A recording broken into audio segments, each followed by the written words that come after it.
Albert Einstein को Germany से निकलना पड़ा हिटलर के विरोध के कारण, हिटलर की दुष्टता के कारण। और जब जर्मनी से आइंस्टीन अमेरिका पहुंचे तो पता चला कि हिटलर ने 100 वैज्ञानिक तैयार किए हैं, इसलिए कि आइंस्टीन की सारी खोजें गलत है ये सिद्ध कर सके। 100 विज्ञानी तैयार किए थे। बोलो, आश्चर्य है। तो जब आइंस्टीन को इस बात का पता चला तो खूब हंसे सुनकर और बोलने लगे कि अगर मैं गलत हूँ तो एक वैज्ञानिक भी काफ़ी है, 100 की ज़रूरत क्या है। मैं गलत हूँ तो एक ही काफ़ी है मुझे गलत सिद्ध करने में, और अगर मैं सही हूँ तो दुनिया भर के वैज्ञानिक मिलकर भी मुझे गलत सिद्ध नहीं कर सकते। और आइंस्टीन सही थे तो उनको गलत कोई सिद्ध नहीं कर सका। हाँ, पर इतना जरूर है, आइंस्टीन और ओपनहेमर को अपने जीवन काल के अंतिम दिनों में ये जरूर ख्याल आया था कि हमने जिन शक्तियों की रिसर्च की कहीं उसका कोई दुरुपयोग न करे। ओपनहेमर इतने सज्जन और बुद्धिमान विज्ञानी थे। आइंस्टाइन और ओपनहेमर एक समकालीन विज्ञानी रहे। वो इतने बुद्धिमान थे कि जब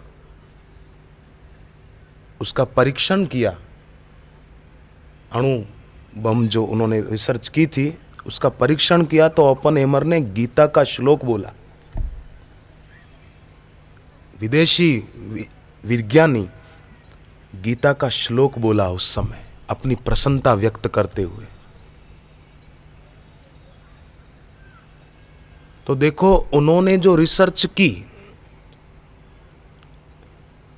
और जो रिसर्च समाज के आगे रखी, आखिरी समय में उनको डर भी लगा कि कहीं हमारी इस रिसर्च का लोग दुरुपयोग न करे कोई। परंतु श्री कृष्ण का जो ज्ञान है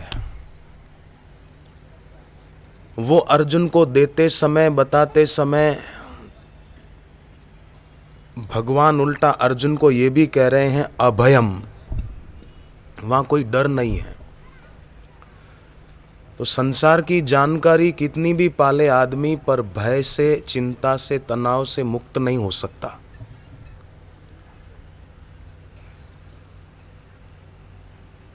परंतु ये ज्ञान पाए तो भय से, तनाव से, चिंता से, सभी झंझटों से वो व्यक्ति छूट सकता है।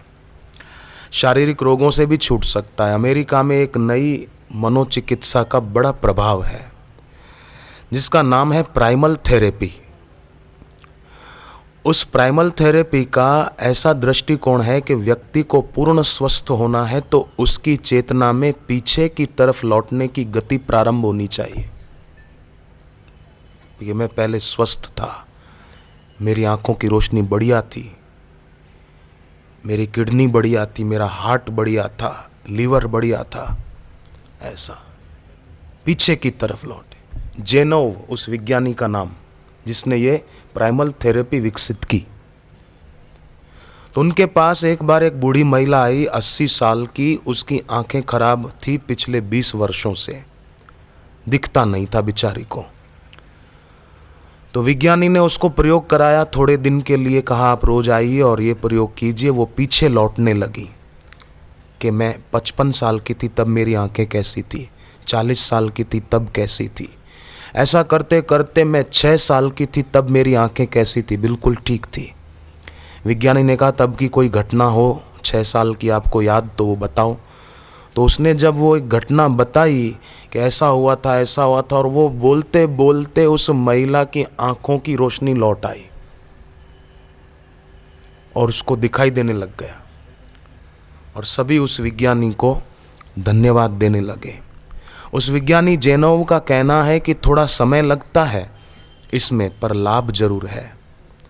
अब इस प्राइमल थेरेपी से लाभ है तो सोचो जरा, हम अपने मूल उद्गम को याद करें। वो तो कहते हैं कि अपने पहले के स्वस्थ शरीर को याद करो कि पहले आपकी आंखें बढ़िया थी, हार्ट बढ़िया था, लीवर बढ़िया था।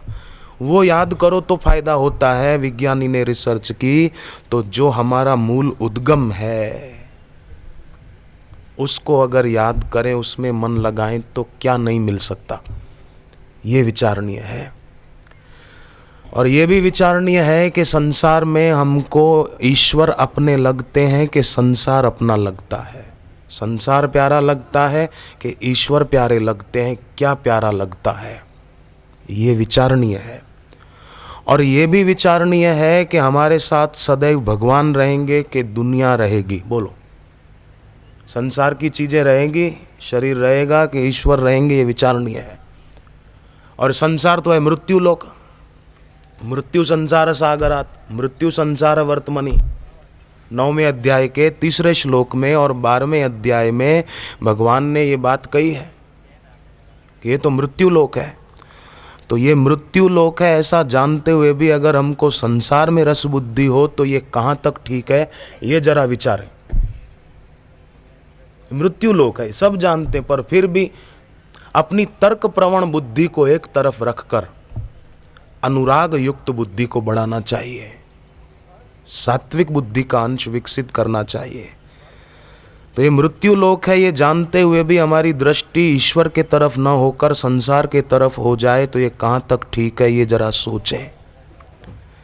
हमें हमारे हितैषी गुरु और ईश्वर प्यारे न लगें और दुनिया के भोग प्यारे लगें तो ये कहाँ तक ठीक है, ये जरा हर जवान को सोचना चाहिए खास। और जो जवान वैलेंटाइन डे याद रखते हैं और मनाते हैं, उन जवानों को चाहिए कि शिवरात्रि का उत्सव मनाना सीखें और शिवरात्रि का उपवास करना सीखें और रात को 11 बजे ओम नमः शिवाय का जप करें। तो देखो उन जवानों का भविष्य कैसा विवेकानंद की तरह उज्जवल और ओजस्वी तेजस्वी होता है। एक महात्मा बैठे थे कुएं के पास गांव में, कुछ महिलाएं पानी भरने को आ रही थी। महात्मा अपनी मस्ती में बैठे बैठे बोल रहे थे, अगली भी कुछ नहीं, पिछली भी कुछ नहीं, बलिहारी है बीच वाली, वाह वाह। तो इतने में 3 महिलाएं लाइन से आ रही थी। तो बीच वाली जो महिला थी वो नई नई शादी करके आई थी, रूप खुला हुआ था, सुंदर रूप था। तो वो बोले महात्मा, अगली भी कुछ नहीं, पिछली भी कुछ नहीं, बलिहारी है बीच वाली, वाह वाह, बीच वाली का तो क्या कहना। अब वो तीनों महिलाएं सुनकर भड़क गई। उनकी दृष्टि देह पर थी जबकि महात्मा की दृष्टि देह के पार थी। उनको दिखा नहीं, उन्होंने गांव वालों को भड़काया, गांव वाले भी आ गए। झूठी बात जल्दी सच लगती है क्योंकि इतनी गिरावट आ गई बुद्धि में कि हल्की बातें, झूठी बातें सच लगती है और सच्ची बात सच नहीं लगती। लाठी लेकर आए लोग संत को मारने के लिए। बोले महाराज ऐसा क्यों बोलते हैं? बोले मैं तो बिल्कुल ठीक बोल रहा हूँ, मैंने कोई गलत बात कही नहीं। मैंने कहा अगली भी कुछ नहीं, पिछली भी कुछ नहीं, बलिहारी है बीच वाली, मैंने क्या गलत कहा? तो बीच वाली महिला का जो पति था वो और गुस्से में आया। उसने कहा वो मेरी पत्नी है, आप उसके लिए ऐसा बोलते हैं? तो संत और दूसरी बात बोले, बोले वो तेरी नहीं है, सबकी है। उसने उठाया डंडा मारने के लिए, महाराज क्या बोलते हो? बोले मैं सही बोलता हूं। अरे बोले मैं जो कह रहा हूं वाक्यार्थाश्च विचार्यताम, जरा बुद्धि को आगे रखो। अगली भी कुछ नहीं मतलब बाल्यावस्था भी कुछ नहीं, बचपन खेल कूद में और अनजानपने में बीत जाता है। पिछली भी कुछ नहीं मतलब बुढ़ापा भी कुछ नहीं, वृद्धावस्था में क्या होता है। और बलिहारी बीच वाली मतलब युवावस्था, वो सबकी सबके पास है। युवावस्था का सदुपयोग करे तो युवान कहाँ पहुंच जाए। युवावस्था में जिसको भोग नहीं पर भगवान प्यारे लगे उसका यौवन वंदनीय हो जाता है, लाखों लोगों के लिए प्रेरणादायी हो जाता है। और पूज्य बापू ने अपने यौवन काल में वो करके दिखाया। माँ करना चाहती थी शादी, आंसू मल का मन वैरागी। और वैराग्य भी कैसा था कि प्रौढ़ वैराग्य, परिपक्व वैराग्य। आजकल लोगों का वैराग्य होता है पर तपे हुए तवे पर पानी की 2 बूंदे डालो तो उसकी क्या हालत हो, कितनी देर रहेगी वो पानी की बूंदे तपे हुए लोहे के तवे पर। ऐसा लोगों का क्षणिक वैराग्य होता है जिसको शमशानी वैराग्य बोलते हैं। किसी की अंतिम यात्रा में जाएं तो बोले कि अरे अरे फलाना बेचारा मर गया, अरे अरे ऐसा करते, ओहो फलाना बेचारा मर गया। पर ये भी सोचो आने वाली कल को क्या पता तुम्हारा भी नंबर लग जाए। है सब उसी लाइन में, किसका नंबर आता है क्या पता। पर लोग ऐसे हैं कि ओहो हो, पर ऐसा नहीं सोचते कि ओहो अभी तक हम छूटने वाले में आसक्त हैं, उसके लिए नहीं करते कुछ भी। तो ये विचारणीय है कि हमारे हितैषी भगवान और गुरु प्यारे न लगकर संसार और भोग प्यारे लगे, ये बात कहाँ तक उचित है। जो शरीर सदा नहीं रहेगा वो प्यारा लगता है, और जो सदा रहने वाला है उसमें मन नहीं लगता, तो ये कहाँ तक ठीक है, ये जरा विचारें हम।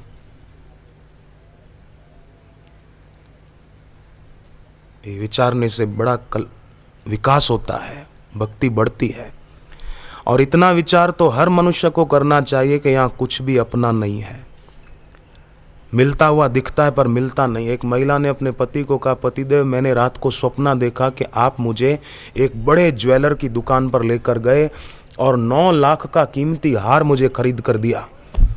उसने कहा क्या कहा? बोले हाँ 9 लाख का कीमती हार आपने खरीद कर दिया। सर्दी के दिन थे पर उसको पसीना आने लगा 9 लाख सुनकर, 9 लाख का हार। बोले पर पतिदेव मुझे सपने में ही लग रहा था कि ये सच हो ही नहीं सकता, मुझे तब भी लग रहा था। तो आँख खुल गई मेरी, फिर लगा कि हाँ मेरे पति और मेरे को 9 लाख का हार दिलाए। एक महिला को तकलीफ बहुत थी, गले की, खांसती रहती थी 3-4 दिन तक पति सहता रहा। आखिर एक दिन पति ने कहा कल मैं तेरे गले के लिए ले आऊंगा। पत्नी खुश हो गई, हा ले आएंगे।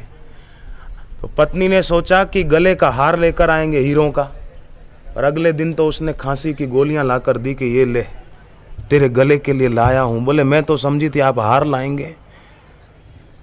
तो लोग दुनिया में समझते हैं कि हमको ये चीजें मिल गई, जैसे सपने में उसको लग रहा था कि मिल गई, पर वास्तव में मिला कुछ भी नहीं। तो संसार में आसक्ति करने से मिलता कुछ भी नहीं है, लाभ कुछ नहीं होता और नुकसान कोई बाकी नहीं रहता।